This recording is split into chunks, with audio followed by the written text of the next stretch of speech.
Hello, you're listening to Suspense on Creepy Tales Radio. Thank you for listening with us, and I hope you enjoy the episode.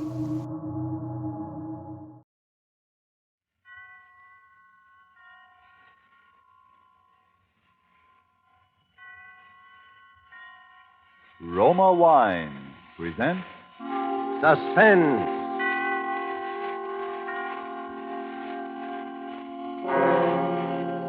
Roma Wine, made in California for enjoyment throughout the world. Salud. Your health, senor. Roma Wine toast the world. The wine for your table is Roma Wine, made in California for enjoyment throughout the world. This is the man in black, here for the Roma Wine Company of Fresno, California, to introduce this weekly half hour of Suspense. Tonight, Roma Wines bring you two of Hollywood's favorite screen stars, Miss Virginia Bruce and Mr. Alan Jocelyn, with the noted character actor George Zucco. Our suspense play, which is produced and directed by William Spear, presents a rather neat problem. That of a crime committed while no criminal was present. And so, with a locked room, and with the performance of Virginia Bruce as an exceedingly bright young lady named Iris Lane, of Alan Jocelyn as an exceedingly shy young man named Harold Mills, and of George Zucco as the exceedingly polished Dr. Woodhall, we again hope to keep you in suspense.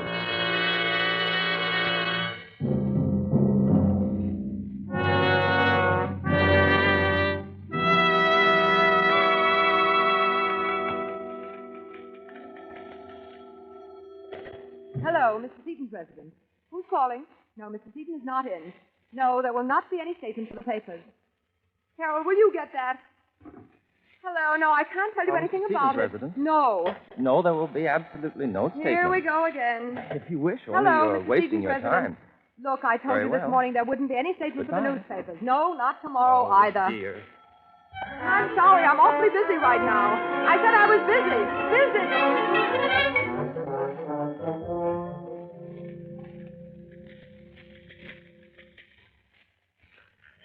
Phew, what a day. It's rather disturbing how quickly the reporters got wind of it. I do hope no harm's been done. Well, we did our best. It's too big a deal to keep secret anyway. There are always rumors, and it's the business of newspapers to pick up rumors. Dear me, I wonder how he's going to take it. The old man? He probably won't be tickled pink.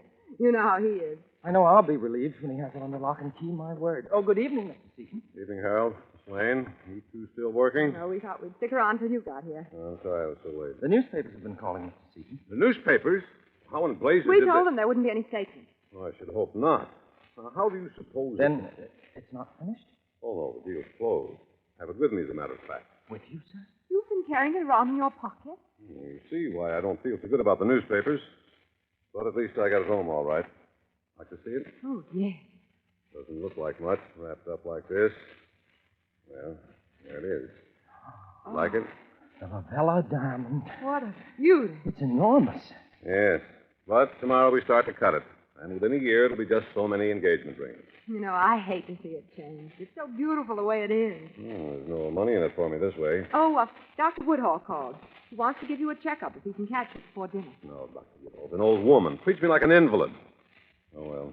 Anything else? Nothing important. Oh, Harold, will you answer? Yes, certainly. Mr. Seaton's residence. Who's calling, please? Just a moment. Mr. Seaton, Mr. Van Houten. Van Houten? Yes, he wants to speak to you. Oh, tell him I'm out. Mr. Van Houten, Mr. Seaton's out of town. Well, dear me, you can think what you like, but Mr. Seaton is not here. Goodbye. Odd. What'd he say? He said he has information that you are here, and he insists on coming up here now. It sounds most disagreeable.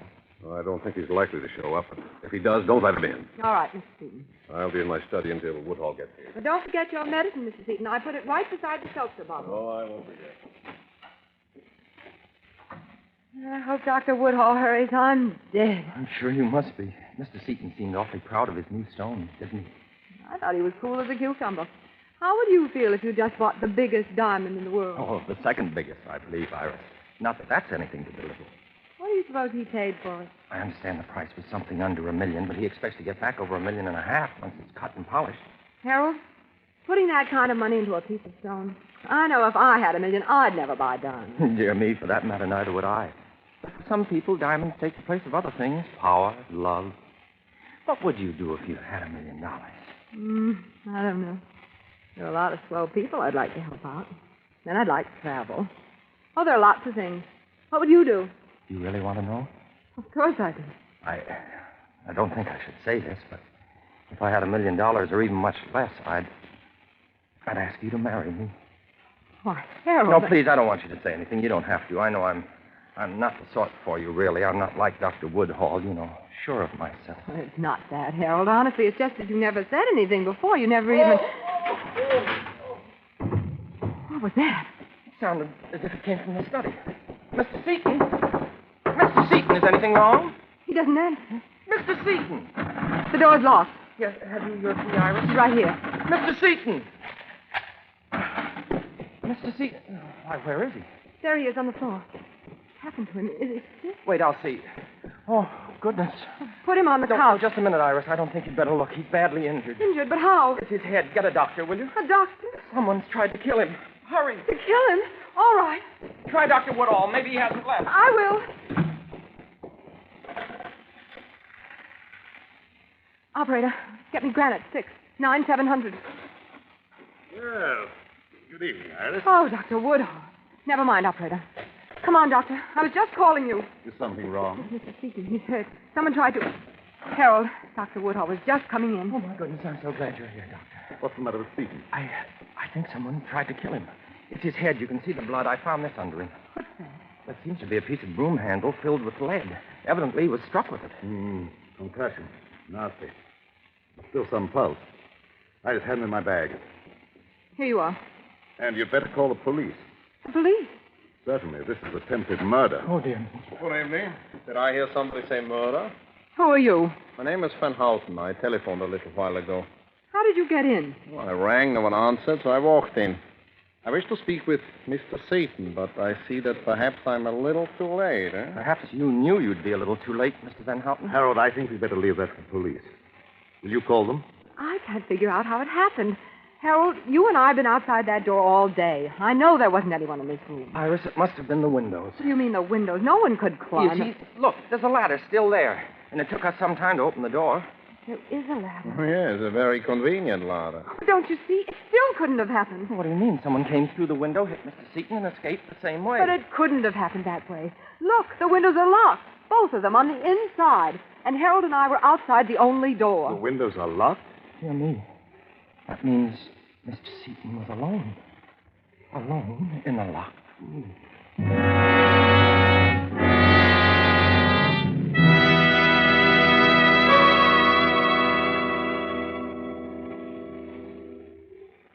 Before we return to the scene of our suspense play, let me describe another scene that might even now be taking place in the handsome cafe of the Hotel Nacional de Cuba in Havana. An American visitor has remarked to his Cuban host what great enjoyment the gay Cuban music and the dancing gives him. Gracefully, the Cuban host returns the compliment, saying, "But your United States makes us a gift that brings great pleasure on many occasions. This superb wine from the choice wine districts of your California, this fine Roma wine. Yes, for a wine to give great enjoyment, it must have greatness of character. And it's this that has spread the fame of Roma wines to other lands. Why otherwise would these countries import Roma wines to be enjoyed as a rare luxury? How fortunate, then, are you who can enjoy any of the Roma wines, many different delicious wine types, whenever you choose, without additional charge for import duty, with no high shipping costs added to your small cost for Roma wine. Yet here is a quality so high it has won international recognition. Quality coupled with cost so modest that Roma wines are America's largest selling wines. Why not make your own taste test of these good Roma wines and discover for yourself the fine wine qualities acclaimed by wine experts of many lands? I'll spell out the name for you. R-O-M-A, Roma wine, made in California for enjoyment throughout the world. And now it is with pleasure that we bring back to our soundstage Virginia Bruce and Alan Jocelyn with George Zucco in The Locked Room, A tale well calculated to keep you in suspense.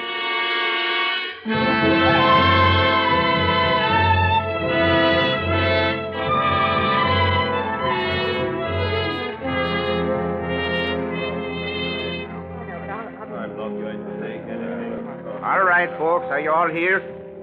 There's Miss Iris Lane, Yes? Dr. Charles Woodhull, Yes? Harold Mills, and Mr. Alex Van Houten. No. Now let's get down to business. We know some of the facts, but not enough of them. We know that you four were the only people in the house when Mr. Seaton was robbed, outside of the cook, and she was in the kitchen. We know Seaton had the diamond on him when he went into the study, and that someone lifted it before we got here. We haven't located the diamond yet, but we will. Now, this business of the windows being locked, somebody here knows who locked them. One of you hasn't come clean, or all of you. It's easy to see what you're thinking, Captain Hadley. As we tell it, it looks as though Harold and I did the job. But we didn't, that's all. That's all. The only door locked and watched before and after, windows locked before and after, no one hidden in the room before or after, and I don't believe in ghosts, so the thing's impossible. Now, which one of you locked those windows? Mr. Mills? Well, really, dear me, officer, why would I do the one thing to make it look as if Iris and I had committed this crime? Yes, Harold's got something there. If the windows hadn't been locked, you'd know someone from outside did it. Look, I'm trying to be patient with you people. But if Mr. Seaton doesn't die, which he hasn't yet, he'll tell us who did it.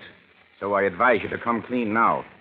Dr. Woodhull? Yes, officer? You and our friend, Mr. Van Houten here, were, as the young lady puts it, outside when it happened. Maybe you managed to lock the windows afterwards. How could he? He was too busy helping Mr. Seaton to get anywhere near the windows. And neither did Mr. Van Houten, I'd swear to that. Well, thank you, dear lady. I did not expect such a kindness. Pardon, Captain. Well, Barton? Nurse has to tell you that Seaton's come to. He's talking. Talking? Mm-hmm. Is he out of his head, or does he make sense? She says you can ask him some questions if you don't tax him too much. Well, now we'll get someplace. I think all of you had better come with me. Here's the captain, miss. We'll try not to upset him too much, Nurse. Captain, maybe being a suspect, I shouldn't say anything. But if you don't mind, I don't think it's safe to question him. Safe for who, Doctor? Nonsense, Woodhull. I want to tell what I can. Mr. Seaton, I know your condition. I don't think you should exert Shut up, yourself. Woodhull. Shut up. I was in the study. Just sat down at the desk. I was waiting for Dr. Woodhull. The chair facing the door into the office. I heard Harold and Iris talking outside. Both of them? Yes. Sound carries pretty well through the door. They were talking. Some nonsense about what they do if they had $1 million. You heard what we said? Then I think Harold was proposing or something. Oh, dear me, Mr. Seaton, I never realized that you... Well, I could. I was taking my medicine, and then I heard, I think, a footstep behind me. I set my glass down and started to get up. Did you turn around? Didn't have time. Something smashed down on my head, and that's all. Then you didn't know who it was? No. And I don't know how. What do you mean, how? Because I had locked the windows, both of them. You locked the windows? Yeah. I saw someone put a ladder up. Suppose it was the gardener or somebody. But I didn't want to be climbing around, so I locked both windows. You're sure no one was hidden in the room? Positive. Captain, I think you've had enough. Yes, I guess you're right, Doctor. Will you people step outside? I'll be there in a minute. Come on, Doctor. Harold. Now, Mr. Seaton, what I want to know is... Criminal to make him keep talking. Poor Mr. Seaton, he does look awfully bad. No, I suppose it's proper to feel pity for even Francis Seaton. Look, Mr. Van Houten, you've made several remarks like that. Maybe you've got your reasons, but I don't think it would sound so good to the police. Well, believe me, dear lady, my distaste for Mr. Seaton is purely objective. It's terribly perplexing, isn't it? Now that Mr. Seaton's confirmed us on the locked windows, I can't see how the police are going to prove anything. Look, let's not kid ourselves. We're all supposed to be nice, civilized people. But one of the four of us is a thug. A thug who beat a defenseless man over the head and took that diamond. Dear me, as I see it, that's just the point. It proves that none of us could have done it. Well, if Mr. Seaton's story proves that we couldn't, it proves 100 times more that no one else could. Well, Captain, is there anything more we can do? Yes. You'll all be searched again for the diamond.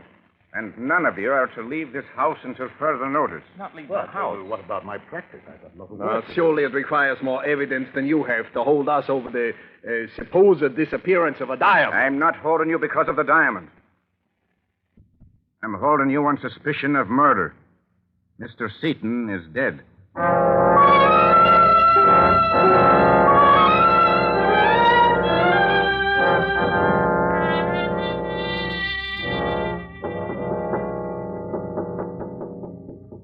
Who's there? Can I come in, Iris? Oh, Dr. Woodhall. What do you want? I'll only be a minute. Well, all right. I hate to disturb you, but I'm really worried. You are? Iris, why don't you try to get out of here? Out of here? Why on earth should I? Don't you realize you're suspected of murder? You could hide somewhere until this has all been cleaned up. Are you crazy? Sure, I'm suspected, Doctor, but no more than you. How's it going to look if I suddenly disappear? Yes, I suppose you're right. If I could only keep you out of this. I'm so worried I don't think straight. You have a cigarette, Iris? Yes, look in that box on the table. Oh, watch out, there's a lamp cord. Oh, I'm sorry. That was clumsy of me. Oh, don't let it worry you. It's no heirloom. What's that? What?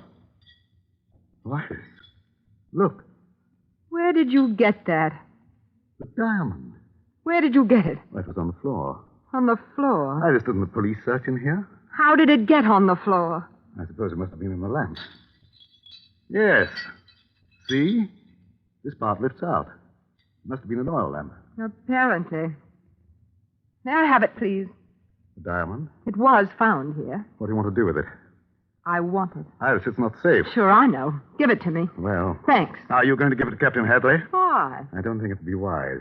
Not yet. You're not afraid of something, are you? Iris, suppose they didn't believe you. Suppose they think that you... Well, I'll think about it. Dr. Woodhall, will you do me a favor? Certainly, if I can. Well, would you meet me here in exactly 10 minutes? You are coming downstairs. Oh, sure, but I've got a couple of things to do. Huh? I won't be long. Or perhaps I should wait.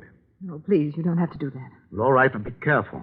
Careful. I mean, don't let anyone know you have the diamond, because... No, I know. Yes, because whoever killed Seaton for it would kill me, too.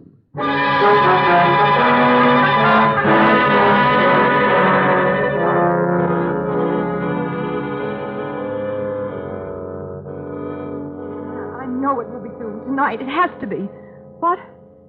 Yes, I'll do it as loud as I can, but don't slip because I'm counting on you and... Iris, are you ready? Oh, yes, Anne, darling, I'm sorry. I'm really stuck for a couple of days, but we'll make it soon. Sure, dinner and a show. All right, darling. Goodbye. I didn't mean to barge in. Oh, that's okay. Let's go downstairs. Where are the others? You mean Harold and Van Houten? I think I heard them when I came up. Yes, they're in the office. Listen. Come on, let's go in. It'll only be for a few days. Oh, we wondered if you were coming down, Iris. My, you startled me. We're not intruding. Intruding? It sounded like you were having a little argument. Oh, no, it wasn't that exactly. You see, we were talking about, well, dear me, I don't know why I shouldn't tell you, about an engagement ring. An engagement ring? Harold. I didn't want you to know I'm buying one from Mr. Van Houten. I don't have quite enough money, and I won't have for a few days. Mr. Van Houten sells rings. Well, I thought that was understood. It's my profession. I deal in diamonds in a small way. Diamonds? To the police? Is the word diamond so surprising, sir? Naturally, the police would have to know my business with Oh, Mr. yes, Seaton. yes, I'm sure they would. It's only... You're hinting that my apparent dislike for the late Mr. Seaton, Doctor. Well, I hated him. He was a cheat and a fraud. I cheated me. Doesn't sound like Mr. Seaton. My dear young lady, there are 100 men in Amsterdam who would be glad to know that he suffered. But as you know, such dislike was not the motive for his murder. Well, really, now, there's no need to be huffy, Mr. Van Houten. Well. Dear me, we all know what the motive was. I guess it was motive enough for any one of us. Yes. Look, let's face it. One of us killed Seaton, that's true, but 3 of us didn't. And yet we're all suspected.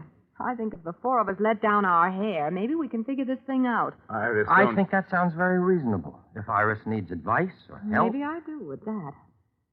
I've found the diamond Dear me, found it. You Found it where? in my room. Dr. Woodhall accidentally knocked over a lamp. It was inside. And where is it now? I brought it with me. It's here in my purse. Then the police do not know, huh? So here I am, stuck with this thing, and I don't know what to do about it. Oh, dear. Iris, I'm really ashamed. I don't know how to tell you. Ashamed of what? Well, I couldn't tell the police. At least I thought I shouldn't. You see, Mr. Seaton told me in confidence. But now that we've agreed to be frank and honest... What are you driving at? I don't know why Mr. Seaton was killed. Maybe none of us will ever know that. But it wasn't because of the diamond. I knew that all along. You see, that isn't the real diamond at all. What? Preposterous. You expect us to believe that? Miss Lane, let me see that diamond, please. Sure, you're the expert in the crowd. Take a look. But I'll hold on to it, though. I don't care what Mr. Van Houten says. Mr. Seaton told me it was a replica he brought home. I don't know why. This is ridiculous. Why would anyone want to plant a false diamond in Iris's room? What about it, Mr. Van Houten? It's incredible. What? Well, even without my glass, I can see that this is false. There are no planes of cleavage. A very shoddy piece of work. Phony? I don't get it. Why was he killed then? Well, you see how I've been racking my brains. Here, Mr. Van Houten, maybe we'd better put it in the safe. I might as well keep it. You'll have to give it to the captain anyway. Yes, I suppose we'd better tell him. Dear me, he'll be terribly distressed, I'm afraid. No, I hate to admit it, but this is beginning to get me down, Harold. I feel jumpy and sort of sick. Oh, it's probably my fault. I should have told you. Not just about the diamond. Everything. The locked windows. The way he looked before he died. Iris, do you feel bad? You look as if you I'm might... sorry. I hate to be so silly. I do feel sort of shaky. Maybe if I lie down. Would you help me into the study? Here, Iris, let me open the door, please, Doctor. On the couch, Iris? Yes, please. I'll lie down right here. Oh, Dr. Woodhall, do you have something that I could take for this headache? I feel really sick. Why, yes, if you think you need it. Is there a glass? I have something here. Well, here's a glass, Doctor. This is a mild sedative, Iris. Now to water? Here, Doctor. Here's the seltzer bottle. Oh, that'll do it. Now drink this down, Iris. Set it right there. I'll drink it. I just want to close my eyes for a minute. And will you switch out the lights when you go out? And maybe you should lock the door. Yes, of course. We'll call you for dinner. Try to sleep. Poor girl. She was very calm.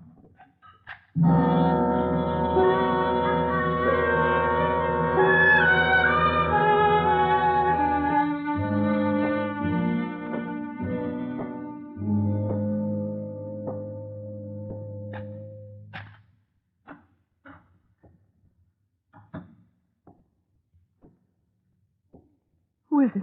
Oh, so you are awake, eh? Van Houten. Where's the diamond? Diamond. Give it to me. Well? But you said it was false. We are not so easily fooled. We know what goes on. We? Who do you mean? Never mind. Give me the diamond. And if I don't? You know what will happen if you don't. Hey, who's there? What are you doing? Van Houten, what is it? What's happened? Who is it? Turn on the lights. Harold. Well, I seem to have arrived just in time. Harold, you hit him. No, he's only knocked out. How are you feeling? Much better. Oh, you didn't take your medicine. No, I didn't. Oh, dear me. I was afraid you were too smart for that. Iris, I think you and I should have a serious talk. You don't mind if I lock the door? Oh, would it make any difference if I Very did? little, I admit. Now, Iris, just how much do you know? About what? Oh, come. There's no need for you to be reticent. I shall have to kill you in any case. Oh, but you can't do that. And who will stop me? Dr. Woodhall? No, Iris. He'll be very busy for a little while. The cook has become quite ill. You poisoned her. No, it's nothing much. She'll recover. Tell me just how much do you know? I know about the seltzer bottle.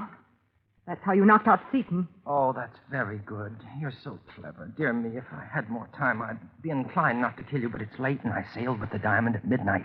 I'm signed on as a steward on a freighter bound for Argentina. So you see, it's really time that makes this unpleasantness necessary. You know, Harold, they'll find me before midnight. Ah, but they will find with you Mr. Van Houten. Poor Van Houten. He'll be very confused. You know, I actually persuaded him that you and Dr. Woodhall were the culprits. That's why he came here, to get the diamond. And now you're going to frame him with my murder. You're a pretty smart boy, aren't you? Oh, thank you, my dear. They'll probably suspect me, too, after they find out I've gone. Tell me, how did you guess about the seltzer bottle? The condemned woman ate a hearty breakfast. Okay, I'll talk. Well, I knew it must have been the seltzer bottle when I realized it was one of those kind you fill yourself with a capsule to make the bubbles. But what did you put in it? A concoction known as a Mickey Finn. But it felt so much like a blow on the head that even Seton confirmed my little story. I knew whoever did it would try the same thing on me to get the diamond. You were the one who got me the seltzer for my medicine tonight. But I suppose you saw it coming. Your little trap? Yes, I'm afraid I did. Dear me, we're just too smart for each other, aren't we? And you hit Seton over the head when I was phoning for a doctor, just to make it look good, right? Yes, of course. Oh, I wish Seton hadn't locked those windows. Maybe you think I don't. Well, Iris. Well? I really hate to do this, Iris. Oh, Iris, I'll give you a choice. Choice of what? I have here a fairly efficient gun, but it's noisy and it's messy, too. I don't like to use it. But if I have to... What else? Or you could drink what I put for you in the glass from the seltzer bottle. It would be much easier for you. It's practically tasteless. After you drink it, you won't mind what else is necessary. What? I suppose... Yes, that's right. Pick it up. Now, drink it. Quickly. All right. Here goes. Why, you...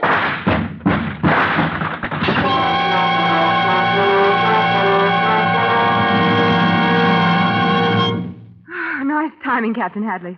The glass wasn't a bad signal. It was nice timing on your part, Miss Lane, throwing yourself on the floor. You hadn't figured on the gun.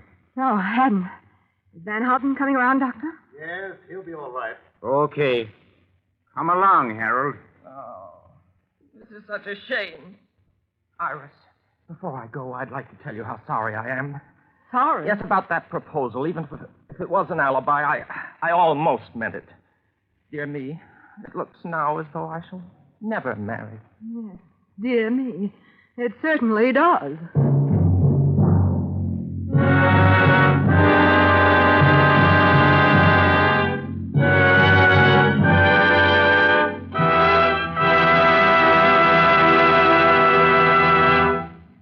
And so closes The Locked Room, starring Virginia Bruce and Alan Jocelyn with George Zucco. Tonight's tale of Suspense. Mr. Jocelyn appeared by courtesy of 20th Century Fox. Before we tell you about next week's stars and story, Roma Wine, sponsor of these weekly suspense dramas, brings you one of tonight's stars, Miss Virginia Bruce, with a message of real importance. Miss Bruce. Somewhere the other day, I came across a small news item. It mentioned that the men and women of our armed forces, most of whose pay averages very little more than $50 a month, have subscribed a huge total of $250 million worth of United States war bonds. Ladies and gentlemen, if you need a testimonial to the worth of subscribing to the Fourth War Loan, which is now on, I think this news item supplies it. If the men and women who are fighting this war have that kind of faith in the future of our country, how can we have less?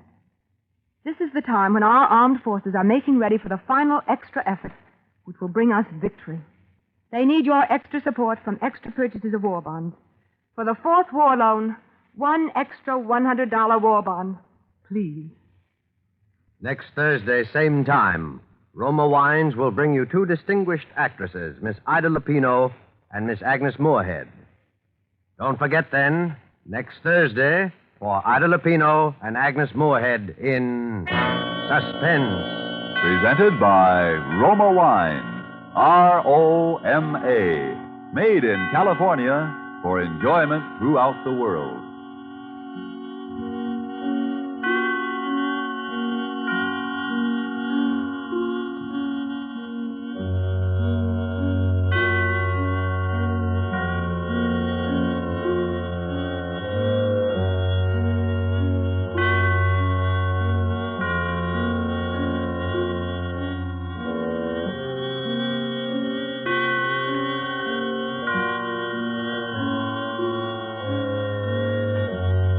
This is the Columbia Broadcasting System.